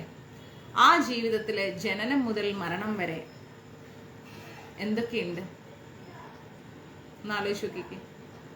ഇതെല്ലാം അനുഭവിച്ചിട്ട് ജനിക്കുമ്പോൾ ഉള്ള സന്തോഷവും കരച്ചിലും, മരിക്കുമ്പോഴും സന്തോഷമില്ല എന്ന് പറയുന്നത്. എത്ര പേർക്ക് നമ്മൾ മരിച്ചാൽ സന്തോഷം ഉണ്ടാവും അറിയോ? ആലോചിച്ചു. ഓ പണ്ടാരം ചത്ത് കിട്ടി എന്ന് പറയുന്ന ആൾക്കാരുണ്ടാവും. അയ്യോ പോയോ എന്ന് ചിന്തിക്കുന്ന ആൾക്കാരുണ്ടാവും. ഇങ്ങനെ നിരവധി കാര്യങ്ങളുണ്ട്. നമ്മൾ വിചാരിക്കുന്നത് പോലെയല്ല. എല്ലാവരും നമ്മളെ സ്നേഹിച്ചോളണമെന്നുണ്ടോ? എല്ലാവരും നമ്മളെ അങ്ങോട്ടേക്ക് വെറുത്തോളണമെന്നുണ്ടോ? ഒന്നുമില്ല. എല്ലാത്തിൻ്റെയും സെൻട്രലാണ് നമ്മുടെ ജീവിതം. സ്നേഹിക്കുന്നവരുമുണ്ട്, വെറുക്കുന്നവരുമുണ്ട്, എല്ലാവരും ഉണ്ട്. അപ്പൊ അതിലൊന്നും നമ്മൾ കൂടുതൽ വറി ചെയ്യണ്ട. നമ്മൾ നമ്മുടെ ഒരു ഓളത്തിൽ അങ്ങനെ ജീവിച്ചു പോവുക. അതിൽ നമ്മൾ ഭഗവാനെ മാത്രം സ്മരിക്കുക. ഭഗവാൻ നമ്മൾക്ക് എന്താണോ നമ്മളോട് എന്താ പറയാ ഒരു വിലയിടുന്നത്, ആ വില നമ്മൾ കൂട്ടാൻ ശ്രമിക്കുക. എങ്ങനെ? ജപിക്കുക, വായിക്കുക. അങ്ങനെ നമുക്ക് ഭഗവാൻ ഒരു റേറ്റ് ഇടുമ്പോൾ ആ റേറ്റ് അങ്ങോട്ട് കൂട്ടാൻ ശ്രമിക്കുക. അതല്ലേ വേണ്ടത്. അതിൽ മാത്രം കോൺസെൻട്രേറ്റ് ചെയ്യുക. ബാക്കി ഭൗതികമായിരിക്കുന്ന എല്ലാം വഴിയേ വന്നോളും. ഒന്നിനെക്കുറിച്ചും അവലാതിപ്പെടണ്ട. മനസ്സിലാവുന്നുണ്ടോ? പിന്നെന്താ പറയുന്നത്? സ്വാർത്ഥ അഭിലാഷങ്ങളില്ലാത്തവൻ എന്നാണ് നിർവചിക്കുന്നത്. അതായത് നമ്മൾക്ക് ഇന്നത് കിട്ടണം, അത് കിട്ടണം, ഇത് കിട്ടണം എന്നുള്ള സ്വാർത്ഥമായിരിക്കുന്ന അഭിലാഷങ്ങളും ആഗ്രഹങ്ങളും ഒന്നും ഒരു ശുദ്ധഭക്തൻ ഉണ്ടാവില്ല. അങ്ങനെയുള്ള പ്രത്യേകിച്ച് ആഗ്രഹങ്ങളൊന്നും ഉണ്ടാവില്ല. എന്തെങ്കിലും കിട്ടിയാലും സന്തോഷം, കിട്ടിയില്ലെങ്കിലും സന്തോഷം എന്ന ഭാവത്തിൽ നമുക്ക് മുന്നോട്ട് പോകും. ഭക്തന് മാത്രമേ ശരിയായ സമാധാനമുള്ളൂ. ആലോചിച്ച് നോക്കിക്കേ. 10 വർഷം മുമ്പേ ഉണ്ടായിരുന്ന നമ്മുടെ മനസ്സാണോ ഇന്നത്തെ മനസ്സ്? ചിന്തിക്കൂ. 10 വർഷം മുമ്പ് എന്തൊക്കെ സ്വപ്നങ്ങൾ ഉണ്ടായിരുന്നു, എന്തൊക്കെ ആഗ്രഹങ്ങൾ ഉണ്ടായിരുന്നു. ഇന്ന് അതൊന്നുമില്ല. നമ്മൾ അങ്ങനെ നമ്മുടേതായ ലോകത്ത് അങ്ങനെ ജീവിച്ച് പോകണം. ആര് വന്നാലും ആര് പോയാലും നമുക്ക് വിഷയമില്ല അല്ലേ. കാരണം എന്താ? നമ്മളെ ഈ ലോകത്ത് ഭഗവാനല്ലാതെ ആരും സ്നേഹിക്കാനില്ല. നമ്മളിൽ നിന്ന് എന്തെങ്കിലും നേടാനോ അല്ലെങ്കിൽ നമ്മളെ എന്തെങ്കിലും യൂസ് ചെയ്യാനോ ഒക്കെ ആയിരിക്കും ആരെങ്കിലുമൊക്കെ നമ്മളെ സ്നേഹിക്കുന്നത്. ആ സമയം കഴിയുമ്പോൾ അവർ നമ്മളെ കൊണ്ടേ ചവറ്റുകുട്ടയിലിടും. അത് മക്കളായാലും ശരി, കുടുംബങ്ങളായാലും ശരി, ആരായാലും ശരി. നമ്മൾ നമ്മളായിട്ട് ജീവിച്ചു പോവുക, ജപിക്കുക, വായിക്കുക, അത്ര തന്നെ. അതിൻ്റെ അപ്പുറത്തേക്ക് ഒന്നും ചെയ്യണ്ട. നമ്മളെ വിട്ടിട്ട് പോകുന്നവരെ പിടിച്ചു നിർത്താൻ നമുക്ക് കഴിയുമോ? നമ്മൾ പിടിച്ചു നിർത്തുന്നവര് നമ്മളെ വിട്ടിട്ട് പോവില്ല എന്ന് ഉറപ്പും പറയാൻ പറ്റില്ല. അപ്പൊ ആ ലോകത്ത് ജീവിക്കുന്ന നമ്മൾ എപ്പോഴും ഭഗവാനെ സ്നേഹിച്ച് നമ്മൾ മുന്നോട്ട് പോവുക. ഭഗവാനെ തന്നെ നമ്മൾ ചേർത്ത് പിടിക്കാൻ ശ്രമിക്കുക. ഭഗവാൻ ഉണ്ടെങ്കിൽ എല്ലാമാണ്, ഭഗവാനില്ലേ ഒന്നുമില്ല എന്ന ആ ഒരു സത്യം നമ്മൾ നമ്മുടെ മനസ്സിൽ അങ്ങോട്ട് അണ്ടർലൈൻ ചെയ്ത് വെക്കുക. മനസ്സിലാവുന്നുണ്ടോ? ഇതാണ് വേണ്ടത്. ഇങ്ങനെ ജീവിക്കുമ്പം ആര് നമ്മളെ വിഷമിപ്പിച്ചാലും ആര് സന്തോഷിപ്പിച്ചാലും എന്താ പറയാ, ഒരു പരിധിയിൽ കൂടുതൽ നമ്മൾക്ക് അങ്ങനെ ഒരു വിഷമോ സന്തോഷമോ ഒന്നും വരില്ല. എല്ലാം സർവം കൃഷ്ണാർപ്പണമസ്തു എന്ന മനോഭാവത്തിൽ നമ്മൾ അങ്ങനെ മുന്നോട്ട് പോകും. അത്രയേ ഉള്ളൂ. അത് മതി നമുക്ക്. ആ ജീവിതമാണ് നമുക്ക് സമാധാനം തരുന്നത് അല്ലേ. ജീവിതത്തിലെ സമാധാനം എന്ന് പറയുന്ന 4 അക്ഷരയിലെ പിന്നെ ജീവിച്ചിട്ട് എന്താ കാര്യം? ഒരു കാര്യമില്ല. എന്തെങ്കിലും ആവശ്യമുള്ളൂ. ഒരു കാര്യമില്ല. ജീവിതം കൊണ്ട് ഒരു അർത്ഥമില്ലാത്ത പോലെ ആയിപ്പോവും. മനസ്സിലാവുന്നുണ്ടോ? പിന്നെ അദ്ദേഹത്തിന് അതായത് ശുദ്ധഭക്തന് അങ്ങനെ ആഗ്രഹമില്ല, ആഗ്രഹിക്കേണ്ട ആവശ്യവും ഇല്ല. കൃഷ്ണനിൽ മാത്രമാണ് ആസക്തി, അല്ലെ? നമ്മുടെ ശ്രീല പ്രഭുപാജിയൊക്കെ നോക്കുകയാണെങ്കിൽ അദ്ദേഹം എപ്പോഴും കൃഷ്ണാവബോധത്തെ മാത്രമാണ് ഹൃദയത്തിൽ സ്ഥാപിച്ചത്. എല്ലാ ഗുരു പരമ്പരകളും, നമ്മുടെ എല്ലാ ഗുരുക്കന്മാരും, എല്ലാ ഉയർന്ന ഭക്തരും കൃഷ്ണനോട് വല്ലാത്തൊരു ആസക്തിയാണ്. കൃഷ്ണനായിരുന്നു അവരുടെ ലോകം. അതിനപ്പുറത്തേക്ക് അവരാരെന്ത് പറയുന്നു, എന്ത് ചെയ്യുന്നു, എങ്ങനെ ഈ ലോകം അവരെ കാണുന്നു എന്നുള്ളതൊന്നും ഒരു വിഷയമല്ല. കൃഷ്ണനിൽ മാത്രമാണ് അവരുടെ ആസക്തി. ചൈതന്യ ചരിതാമൃതം ശുദ്ധഭക്തനെ നിഷ്കാമൻ, സ്വാർത്ഥാഭിലാഷങ്ങളില്ലാത്തവൻ എന്നാണ് പറയുന്നത്. നിഷ്കാമൻ, യാതൊരുവിധ കാമമായിരിക്കുന്നതും ഇല്ല. അതായത് കാമം എന്ന് പറയുമ്പോൾ നമ്മൾ ഒരിക്കലും മറ്റൊരർത്ഥം എടുക്കരുത്. ഏതൊരു വസ്തുവിനോടും തോന്നുന്ന അമിതമായ ആഗ്രഹത്തെ നമുക്ക് കാമം എന്ന് പറയാം. മനസ്സിലാവുന്നുണ്ട്? ഏതൊരു വസ്തുവിനോട് തോന്നുന്ന അമിതമായിരിക്കുന്ന ആഗ്രഹത്തെ നമുക്ക് കാമം എന്ന് തന്നെ നിസ്സംശയേന വിളിക്കാം. അപ്പോൾ അങ്ങനെ ഒരു കാമം ഇല്ലാത്ത വ്യക്തിയെ നമുക്ക് എന്തെന്ന് പറയാൻ പറ്റും? ഭക്തൻ എന്ന് പറയാൻ പറ്റും. ആ വ്യക്തിയെ നിഷ്കാമൻ എന്ന് വിളിക്കാം. നിഷ്കാമൻ, നോട്ടിഫിക്കേഷൻ വന്നില്ലേ? എന്തോ നെറ്റിന്റെ ഇഷ്യൂ ആയിരിക്കും. നിഷ്കാമൻ എന്ന് വിളിക്കാം. സ്വാർത്ഥാഭിലാഷങ്ങളില്ലാത്തവൻ, അതായത് സ്വന്തം ആഗ്രഹങ്ങളില്ലാത്ത വ്യക്തികൾ എന്ന് വിളിക്കാം. ഭക്തന് മാത്രമേ ശരിയായ സമാധാനമുള്ളൂ, ഇല്ലേ? ഭക്തരെപ്പോഴും സന്തോഷത്തിന്റെ ലോകത്താണ് ജീവിക്കുന്നത്. അവർക്കൊരു പരാതിയില്ല. പരാതികൾ ഉണ്ടെങ്കിലേ വിഷമങ്ങളുള്ളൂ. പരാതികളില്ലെങ്കിൽ എന്തില്ല? വിഷമങ്ങളില്ല. സ്വാർത്ഥ ലാഭത്തിനായിട്ട് പ്രവർത്തിക്കുന്നവരില്ല. അവരൊരിക്കലും സ്വാർത്ഥ ലാഭത്തിന് വേണ്ടി പ്രവർത്തിക്കില്ല. എന്തെങ്കിലും വന്നാൽ വന്ന്, ഇല്ലെങ്കിൽ ഇല്ല. അവർക്കൊരു സ്വാർത്ഥതയും ഇല്ലാതെ ജീവിക്കുന്ന വ്യക്തികളാണ്. സ്വാർത്ഥതയുള്ളവർക്കാണ് പരാതികൾ കൂടുക. സ്വാർത്ഥതയില്ലേ? പരാതിയില്ല. എനിക്കൊരു പരാതിയില്ല എന്ന ഭാവത്തിൽ അങ്ങ് ജീവിച്ചു പോകും. ശുദ്ധഭക്തനാകട്ടെ ഭഗവാനെ പ്രീണിപ്പിക്കണമെന്ന അഭിലാഷമേ ഉള്ളൂ. ഭഗവാനെ എങ്ങനെ സന്തോഷിപ്പിക്കാം, അദ്ദേഹത്തിന്റെ കൂടെ എങ്ങനെ കുറച്ച് സമയം നമുക്ക് എന്താ പറയാ ചെലവഴിക്കാം, എങ്ങനെ ഇരുന്ന് നാമം ജപിക്കാം, എങ്ങനെ ഇരുന്ന് വായിക്കാം. ഞാൻ എപ്പോഴും വിചാരിക്കുന്ന ഒരു കാര്യം, സ്വസ്ഥമായിട്ട് കുറച്ചു നേരം ഇരുന്ന് വായിക്കാൻ പറ്റിയിരുന്നെങ്കിൽ എന്തൊരു സുഖമായിരുന്നു. സീരിയസ്ലി, ശ്രീല പ്രഭുപാജിയുടെ ബുക്ക് എടുത്തിട്ട് സുഖമായിട്ട് എവിടെയെങ്കിലും ഇരുന്ന് വായിക്കാൻ കിട്ടുന്ന സുഖം ഉണ്ടല്ലോ, ഭയങ്കര സുഖം. രാത്രിയിൽ ഞാൻ എത്ര സമയമില്ലെങ്കിൽ ഇപ്പം ഞാൻ എന്തെങ്കിലും ചെയ്യും, ഒരു അരമണിക്കൂറെങ്കിലും ഞാൻ ബെഡിൽ കിടന്നിട്ട് ശ്രീല പ്രഭുപാജിയുടെ ബുക്ക് വായിക്കും. മൊബൈലൊക്കെ സൈലന്റിലിട്ട് വായിക്കും. വായിച്ച് എപ്പോഴാ ഉറങ്ങിപ്പോണേന്ന് അറിയില്ല. അതൊരു വല്ലാത്തൊരു സുഖമാണ്. അദ്ദേഹം എത്ര കഷ്ടപ്പെട്ടിട്ടായിരിക്കും ഭഗവാനെ കുറിച്ച് എഴുതി വെച്ചിരിക്കുന്നത്. അത് നമുക്ക് വായിക്കാനല്ലേ. നമ്മൾ വെറുതെ പൈസ കൊടുത്ത് മഞ്ചരീസിൽ നിന്ന് കുറേ ബുക്സ് വാങ്ങിച്ച് ഷെൽഫിൽ അടച്ചു വെച്ചതുകൊണ്ട് എന്ത് കാര്യം? ഭക്തിയിലേക്ക് എത്താൻ പറ്റുമോ? ഒന്നും പറ്റില്ല. അപ്പൊ നമ്മൾ എന്ത് വേണം? വായിക്കണം. വായനയിലൂടെ വലിയൊരു അറിവ് നമുക്ക് കിട്ടും. ഭഗവാനെ കുറിച്ച് ഭയങ്കരമായൊരു അറിവ് കിട്ടും.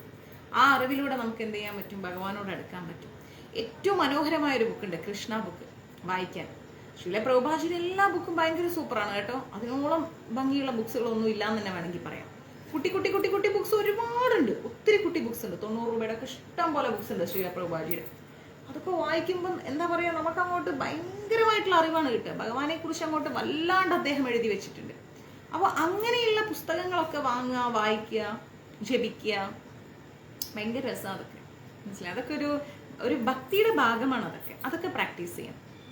ഗുരുവായൂരൊക്കെ പോണ സമയത്ത് ലൈൻ നിൽക്കേണ്ടി വരുമ്പോൾ കുറേ എന്താ പറയാ, കുറേ സമയം കിട്ടുമല്ലോ നമുക്ക്. ഏതെങ്കിലും ഒരു കുഞ്ഞു ബുക്ക്, ശ്രീല പ്രഭുപാജിയുടെ ഒരു ബുക്ക് എടുത്തിട്ട് നമ്മൾ എന്ത് ചെയ്യുക, ബാഗിലിട്ടേക്കുക. അവിടെ ഇരുന്ന് അങ്ങോട്ട് വായിക്കുക, സുഖമായിട്ട് വായിക്കുക. നമുക്ക് ആ സമയം പോണതേ അറിയില്ല. എത്ര നേരം വേണമെങ്കിലും ആ ലൈനിൽ തന്നെ നിൽക്കുക. ആ ബുക്ക് നമുക്കുള്ളിലും കൊണ്ടുപോകാമല്ലോ. എന്നിട്ട് നമ്മൾ അവിടുത്തെ പ്രാർത്ഥനയും കാര്യങ്ങളൊക്കെ കഴിഞ്ഞാൽ എവിടെയെങ്കിലും ഒരു ഭാഗത്ത് ഇരുന്നിട്ട് ഇങ്ങനെ എന്താ പറയാ, ഒരു ഭാഗത്ത് ഇരുന്ന് ഇങ്ങനെ വായിക്കുക. അതൊരു രസമാണ്, ഒരു സമാധാനമാണ്. എന്തോ ഒരു അറിവാന്നറിയോ കിട്ടുന്നത്. നമ്മൾ ഈ കണ്ടതും കേട്ടതുമായ ഒരു അറിവുകളുമല്ല. ഇതിൻ്റെ അപ്പുറത്തേക്ക് ഒരു ലോകമുണ്ട്. ഇതിൻ്റെ അപ്പുറത്തേക്ക് ഒരു സുഖമുണ്ട്, ഒരു ശാന്തിയുണ്ട്, സമാധാനം. നമുക്കൊക്കെ ഇല്ലാത്തത് സമാധാനമാണ് അല്ലേ? ആർക്കും ഇല്ലാത്തത് ശാന്തിയും സമാധാനമാണ്. അത് ശ്രീല പ്രഭുപാജിയുടെ ബുക്കിലൂടെ നമുക്ക് കിട്ടും, ഒരു സംശയവും ഇല്ല. ഉറപ്പായിട്ടും കിട്ടും. മനസ്സിലായില്ലേ? മാതാജി, ഞാൻ നാളെ ഗുരുവായൂർ പോകുന്നുണ്ട്, ഒന്ന് വിളിച്ചാൽ നന്നായിരിക്കും. ഇന്ന് ആരോ കളഭം ചോദിച്ചിട്ടുണ്ട്, നോക്കിയിട്ട് പറയാം. അങ്ങനെയാണെങ്കിൽ കുറച്ച് കളഭം വാങ്ങി അവർക്ക് അയച്ചു കൊടുക്കാം. ആരാണെന്ന് എനിക്ക് ഓർമ്മയില്ല. ആരോ മെസ്സേജ് ഇട്ടതാണ്. ഷൂട്ടിൻ്റെ ഇടയ്ക്ക് ഒരു മെസ്സേജ് ഓപ്പൺ ചെയ്തപ്പോൾ കണ്ടതാണ്. നോക്കാം നമുക്ക് ആരാണ്. പിന്നെന്താണ്, ജ്ഞാനയോഗികളും കർമ്മയോഗിക്കും ഹഠയോഗിക്കും സ്വാർത്ഥ താല്പര്യങ്ങളുണ്ട്. ശുദ്ധഭക്തനാകട്ടെ ഭഗവാനെ പ്രീണിപ്പിക്കണമെന്നുള്ള ഒരു ആഗ്രഹം മാത്രമേ ഉള്ളൂ. അതുകൊണ്ട് തന്നിൽ ഉറച്ച ഭക്തിയുള്ളവന് താൻ സുപ്രാഭിനെന്ന് ഭഗവാൻ അരുളി ചെയ്തിട്ടുണ്ട്. ഏത് യോഗാചര്യയിലൂടെയും പോയി കഴിഞ്ഞാലും സ്വാർത്ഥ താല്പര്യമുണ്ട് ഭക്തിയിൽ. അങ്ങനെ ആവണം, അതാവണം, ഇതാവണം, അങ്ങനെ ആവണം, ഇങ്ങനെ ആവണം. പക്ഷെ നമുക്ക് അങ്ങനെയൊന്നുമില്ല. പൂന്താനം തിരുമേനി ഇരുന്നത് പോലെ ഒരു ഭാഗത്ത് അങ്ങിരിക്കും. ഭഗവാൻ വിളിച്ച് ദർശനം തന്നാൽ ചെന്ന് കാണും. ഇല്ലേ, അദ്ദേഹത്തെ സ്മരിച്ചുകൊണ്ട് ഇങ്ങനെ ഇരിക്കും. ഇതാണ് ജീവിതം. അങ്ങനെ മിണ്ടാതിരിക്കുക, അങ്ങനെ മിണ്ടാതിരുന്ന് ഭഗവാനുമായിട്ട് അടുക്കുക. പ്രത്യേകിച്ച് ഭക്തിയിൽ അങ്ങനെ പോയി ഇങ്ങനെ പോയി അങ്ങനെ പോയി അത് ഇത് മറ്റേത് മറിച്ച് അങ്ങനെയുള്ള എന്താ പറയാ യഥാവിധി സംഭവങ്ങളൊന്നും നമുക്കാർക്കും അറിയില്ലല്ലോ. നമുക്കറിയുന്നത് എന്താ? ഭഗവാനെ സ്നേഹിക്കാൻ അറിയാം. നമ്മുടെ വീട്ടിൽ എത്ര പേരുണ്ടെന്ന് ചോദിച്ചു കഴിഞ്ഞാൽ 4 പേരുണ്ടെന്ന് പറയും. വേറെ ഒരാൾ ഇരിക്കുന്നുണ്ട്, ഒരാളും കൂടി ഇരിക്കുന്നുണ്ട്. ആ കൗണ്ട് വിട്ടുപോയി. ഭഗവാനെ നമ്മൾ വെറും ഒരു ശിലയായി കാണാതിരിക്കുക. നമ്മുടെ വീട്ടിൽ വന്നിരിക്കില്ലേ അദ്ദേഹം, അദ്ദേഹത്തിനും വിശക്കൂലേ, അദ്ദേഹത്തിനും ദാഹിക്കില്ലേ? ആ മനോഭാവത്തിൽ നമ്മൾ എന്ത് ചെയ്യുക? അദ്ദേഹത്തെ കാണുക, അദ്ദേഹത്തെ ട്രീറ്റ് ചെയ്യുക. അപ്പൊ നമുക്ക് അദ്ദേഹത്തിനോട് കിട്ടുന്ന ഒരു ആത്മബന്ധം ഭയങ്കര ആത്മബന്ധമാണ്. ഓ, മനോജേട്ടന് ഞാൻ ഇട്ടിട്ടില്ല അല്ലേ, ഇട്ടുതരാം. ഒരു ഭയങ്കര ആത്മബന്ധമാണ്. ആ ആത്മബന്ധത്തിലൂടെ നമ്മൾ എന്ത് ചെയ്യുക? മുന്നോട്ട് പോവുക. മനസ്സിലാവുന്നുണ്ടോ? അങ്ങനെ ഭഗവാനുമായിട്ടൊരു ആത്മബന്ധം നമ്മൾ ഉണ്ടാക്കിയെടുക്കുക. ഓട്ടോമാറ്റിക്കലി പെയ്തൊഴിയാത്ത എല്ലാ സങ്കടങ്ങളും പെയ്തൊഴിയുന്നത് കാണാം. നമ്മളെ വേദനിപ്പിച്ചവരെ മുഖത്ത് നോക്കി പോലും ചിരിക്കാനുള്ളൊരു ചങ്കൂറ്റം നമുക്ക് കിട്ടും. അങ്ങനെ പരിഹസിച്ച് ഹഹഹഹ എന്ന് ആർത്തിച്ചിരിക്കാനല്ല കേട്ടോ, സ്നേഹത്തോടെ ചിരിക്കാനുള്ളൊരു ചങ്കൂറ്റം കിട്ടും. അതാണ് വേണ്ടത്. അതാണ് ജീവിതത്തിൽ വിജയം എന്ന് പറയുന്നത്. ഒരു ശുദ്ധ ഭക്തൻ കൃഷ്ണനെ ഏതെങ്കിലും വ്യക്തി രൂപങ്ങളിൽ എപ്പോഴും ആരാധിച്ചു വരും അല്ലെ. കൃഷ്ണനെ എപ്പോഴും ഏതെങ്കിലും ഒരു വ്യക്തി രൂപത്തിൽ, ഒരു കുഞ്ഞായിട്ടോ അല്ലെങ്കിൽ ഓടക്കുഴൽ പിടിച്ചിരിക്കുന്ന ആളായിട്ടോ, ഇല്ലെങ്കിൽ ഒരു പാർത്ഥസാരഥി ആയിട്ടോ, അല്ലെങ്കിൽ ബൽറാം സ്വാമിയുടെ കൂടെയോ, എങ്ങനെയെങ്കിലും എന്താ പറയാ, ഇങ്ങനെ നമുക്ക് ഭഗവാൻ ഒരു വ്യക്തി രൂപത്തിൽ നമുക്ക് കാണാൻ സാധിക്കും. അതായത് നമ്മുടെ മനസ്സിൽ അദ്ദേഹത്തെ കുറിച്ച് ഒരു ചിത്രം ഉണ്ടാവും.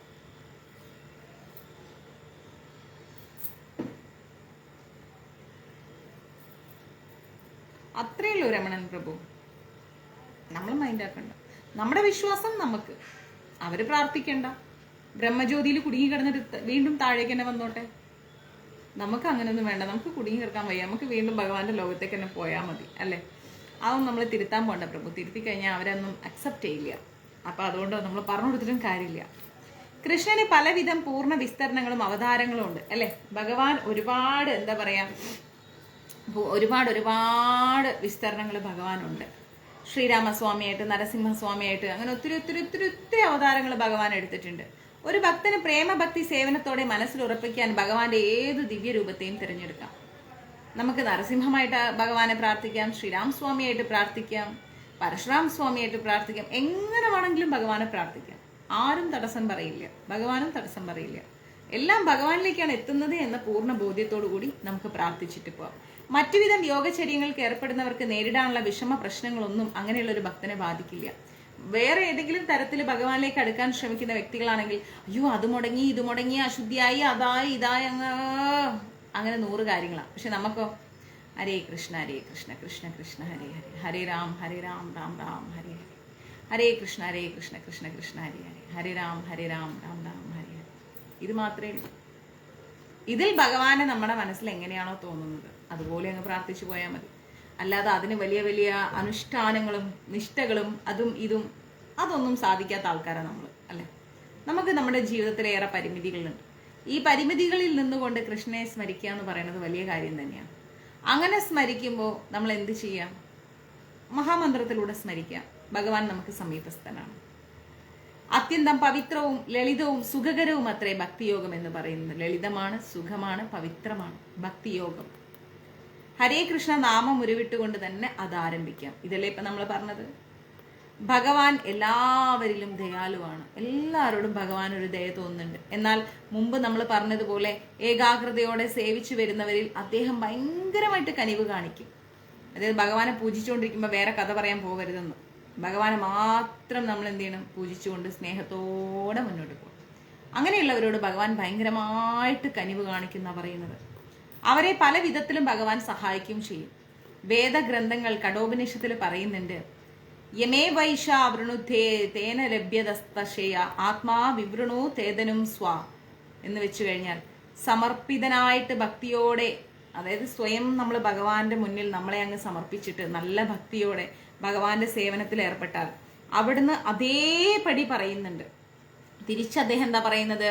ദദാമി ബുദ്ധിയോഗം മാ, ഭഗവത്ഗീതയിൽ പറയുന്ന അത്ര ഒരു അങ്ങനെ ജീവിക്കുന്ന ഒരു ഭക്തന് ആധ്യാത്മിക ലോകത്തിൽ ഭഗവാനോട് അടുക്കാൻ എന്താ പറയാ,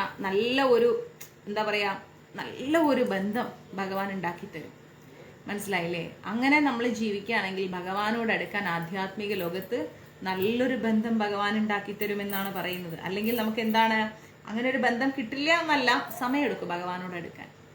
നല്ലൊരു ബന്ധം ഭഗവാൻ നമുക്ക് ഉണ്ടാക്കി തരും. കാലദേശഭേദം കൂടാതെ, അതായത് കാലങ്ങളോ ദേശങ്ങളോ സ്ഥലങ്ങളോ ഒന്നുമില്ലാണ്ട്, വ്യതിചലിക്കാതെ, എങ്ങോട്ടും പോകാതെ എല്ലായ്പ്പോഴും കൃഷ്ണനെ പറ്റി ഇങ്ങനെ ചിന്തിച്ചു കൊണ്ടിരിക്കുക എന്ന് പറയുന്നത് ഒരു നല്ല ഭക്തന്റെ ലക്ഷണമാണ്. അയ്യോ, ഞാനിപ്പോൾ 2 ദിവസം വീട്ടിലില്ല, അപ്പം എനിക്ക് ജപം മുടങ്ങി, ഞാൻ 2 ദിവസമായിട്ട് അങ്ങനെ പോയി ഇങ്ങനെ പോയി. എവിടെ വേണേലും പൊക്കോ, എങ്ങനെ വേണമെങ്കിലും ഇരുന്നോ. അമേരിക്കയിൽ പോണോ, പൊക്കോളൂ. ഇവിടെ ഇരുന്നാലേ ഭഗവാനെ സ്മരിക്കൂ എന്നൊന്നും പറയാൻ പറ്റില്ല. ക്ഷമിക്കണം, നെറ്റിന്റെ പ്രോബ്ലം ആയിരുന്നു.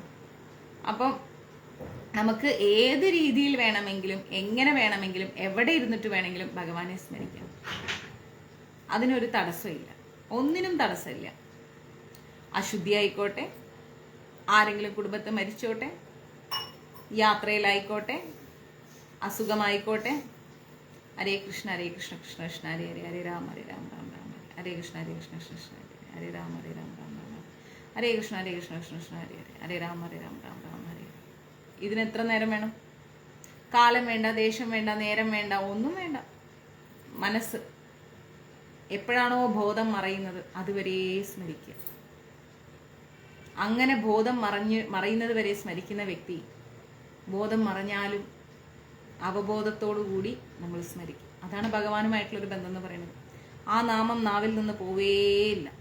ആരെങ്കിലും പഠിപ്പിച്ചെന്നോ നമുക്ക് ഹരേ കൃഷ്ണ, ഗുരുവായൂരപ്പ, നാരായണ എന്ന് നമ്മളെ പഠിപ്പിക്കാൻ ആരെങ്കിലും പഠിപ്പിച്ചോ? എന്ന് നമ്മൾ പറയാൻ ആരെങ്കിലും പഠിപ്പിച്ചോ? ഇല്ല. എവിടുന്നോ കേട്ട് നമ്മുടെ നാവിൽ കുടിയേറിയ വേർഡ് അല്ലെ, അത് ഇതുവരെ മാഞ്ഞോ? ഇല്ല. അപ്പൊ എന്താ വേണ്ടത്?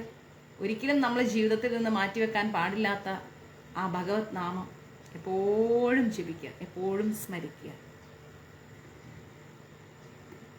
ഇതിന് യാതൊരു വിഘ്നവും ഉണ്ടാവാൻ പാടില്ല. ഭഗവാനെ സ്മരിക്കുന്നതിന് ഒരു തടസ്സം ഉണ്ടാവരുത്. എവിടെ വെച്ചും ഏത് സമയത്തും ഭഗവാനെ സേവിക്കാനും സ്മരിക്കാനും പഠിക്കണം.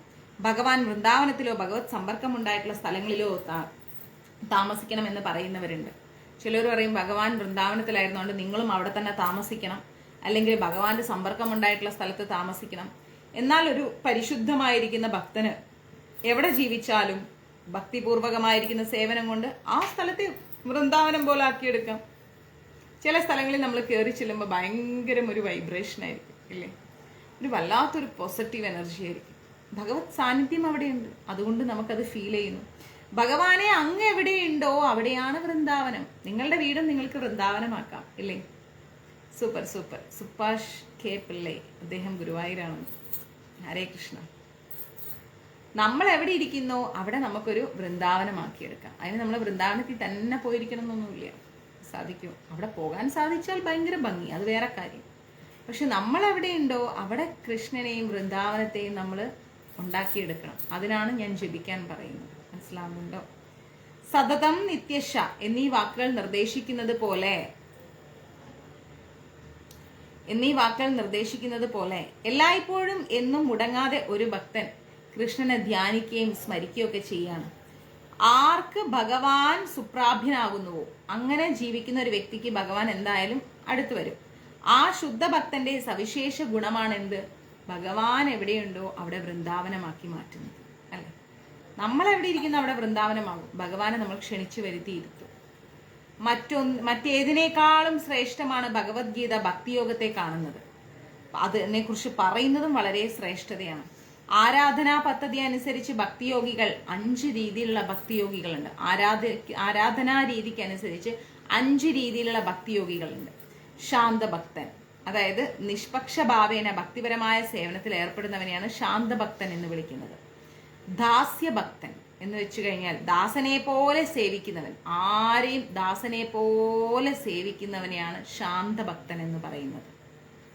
സഖ്യഭക്തൻ, സുഹൃത്തിനെ പോലെ കൃഷ്ണനെ സേവിക്കുന്ന വ്യക്തിയെ സഖ്യഭക്തൻ എന്ന്. നിങ്ങൾ ഏത് കാറ്റഗറി പെടുന്നു നിങ്ങളൊന്ന് ശ്രദ്ധിച്ചോളൂ.